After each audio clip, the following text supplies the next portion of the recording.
Welcome back mga katambalan, mga hot topic and issue pag-usapan natin. Update po tayo kay Barbie Fortesa at kay David Licauco na kung saan nga po ay naglabas nga po ng bagong photos ang Silka Papaya Lotion. Kung saan nga po ito po ay brand ambassador itong si Barbie Fortesa. Makikita nga po dito na hawak ni Barbie ang Silka Papaya Lotion na napakaganda nga po ng isang Barbie Fortesa at lutang na lutang ang skin at kaputian itong si Barbie gamit nga po ang Silka Papaya Lotion.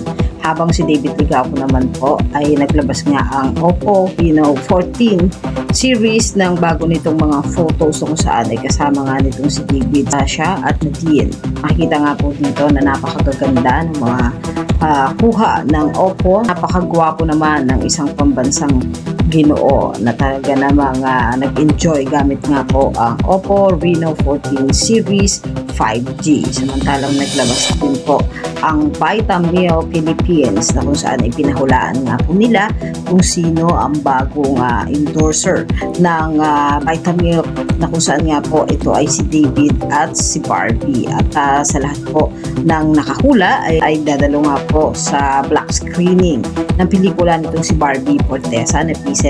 Si David Licauco naman po ay naglabas naman din ng photos niya para naman po sa Gluta Lipo kung saan nga po ay brand endorser din po itong si David. Yan po yung mga update natin ngayon kay Barbie at kay David. Kaya mga katambalan, ano ang masasabi nyo? Mag-comment lang sa comment section pag-usapan natin. Yan ang mga hot topic and issue dito lamang sa Tambalang GK.